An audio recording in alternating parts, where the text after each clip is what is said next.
अध्यक्ष महोदय, माझे दोन स्पेसिफिक प्रश्न आहेत मुंबईच्या रस्त्यांबद्दल. कारण जेव्हा हे टेंडर आलं होतं 6080 कोटीचं होतं आणि आम्ही सगळ्यांनीच मुंबईचे मग आमदार असू काही नगरसेवक माजी नगरसेवक असतील याच्यावर प्रश्न विचारले होते. माझे दोन प्रश्न आहेत. ऍडव्हान्स मोबिलिटी जो देणार होतो किंवा बीएमसी देणार होतं 10%चा, आम्ही मागणी करत होतो की मुंबईत कधीही ऍडव्हान्स मोबिलिटी दिली नव्हती आणि ब्राऊनफील्ड प्रोजेक्ट्सला पण देत नाही, ग्रीनफील्ड प्रोजेक्ट्सला देतो. तर ती ऍडव्हान्स मोबिलिटी 10%ची दिली आहे का? आणि दुसरं म्हणजे 6080 कोटी जर आपण पाहिलं पूर्ण टेंडर तर ते बीएमसीच्या एस्टिमेट कॉस्टपेक्षा काही 4%, काही 5%, काही 60% जास्ती होतं. तेव्हा बीएमसीने सांगितलं होतं की नाही आता मी त्यांना परत ते एस्टिमेट कॉस्टवर आणू. त्याच्यात नक्की जर टेंडर प्रोसेसमध्ये कोणी एस्टिमेटच्या पुढे गेलं असेल तर ते कुठच्या मुद्द्यावर पुढे गेले होते आणि त्यांना पुन्हा एकदा त्या एस्टिमेट कॉस्टवर आणलं आहे की रिवाइज कॉस्टवर ठेवलेला आहे? हा माझा स्पेसिफिक प्रश्न मंत्री महोदयाने. अध्यक्ष महोदय, सन्मान्य सदस्य आदित्यजींनी जो प्रश्न या ठिकाणी मांडलेला आहे त्याच्यामध्ये मोबायलिटी चार्ज काही ठिकाणी आपण दिलेला आहे, परंतु तो देत असताना सगळ्याची छाननी करूनच देण्यात आलेला आहे. आणि म्हणून मगाशी सांगितलं की मगाशी जो मुद्दा मांडण्यात आला होता की याच्यामध्ये लायबिलिटी पिरियड किंवा ह्या सगळ्या गोष्टी ज्या आहेत त्याचे देखील त्याच्यामध्ये सगळं इन्क्लूड केलेलं आहे. 6632 कोटी रुपयाची 698 रस्त्यांची कॉन्क्रीटची कामं आहेत आणि ही कॉन्क्रीटची जी कामं आहेत त्याच्यामधली काही कामं पूर्ण झालेली आहेत, काही कामं ही प्रगतीपथावर आहेत.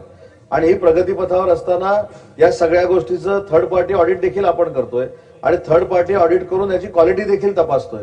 आणि क्वालिटी तपासत असताना ज्या काही कार्यारंभाला उशीर झाले असतील किंवा काम जास्त काळ चाललं असेल तर त्याच्यासाठी काही वाहतूक पोलीस परवान्याचे देखील प्रश्न आहेत, काही सीआरझेडचे देखील प्रश्न आहेत, परंतु याच्यामध्ये कुठेही अनियमितता दिसत नाही.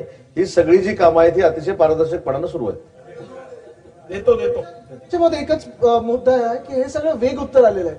कुठे कुठे दिलेलं आहे ऍडव्हान्स मोबिलिटी? कारण मुंबईत जेव्हा आम्ही हा प्रश्न विचारला होता तेव्हा मुंबई महानगरपालिकेच्या आयुक्तांनी स्पष्टपणे प्रेस कॉन्फरन्स घेऊन सांगितली होती की आम्ही ऍडव्हान्स मोबिलायझेशन आता देणार नाही. काही आमदारांनी त्याला विरोध केलेला आहे, आम्ही ते ऍडव्हान्स मोबिलायझेशन रद्द करतोय. मग ह्या दोन भूमिका कशा आल्यात? कुठे दिलेला आहे? आणि मागच्याच आठवड्यात जे उत्तर आलं मुंबई महानगरपालिकेचं की फक्त 26% काम झालेलं आहे. मग 26%च काम झालं असेल तर कुठचे रस्ते पूर्ण झालेत आणि कुठे आणि कशासाठी ऍडव्हान्स मोबिलिटी दिलाय? अध्यक्ष महोदय, मगाशी जेव्हा मी काही कामं पूर्ण झालेली आहेत मला असं वाटतं की आपण सभागृहामध्ये नव्हता.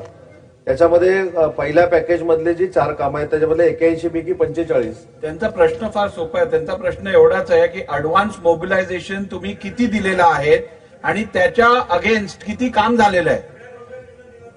नाही, याच्यामध्ये सांगतो नाही. याच्यामध्ये जो दिला गेला त्याच्यासाठी काही रूल्स अँड रेग्युलेशन्स फॉलो केले गेलेले आहेत.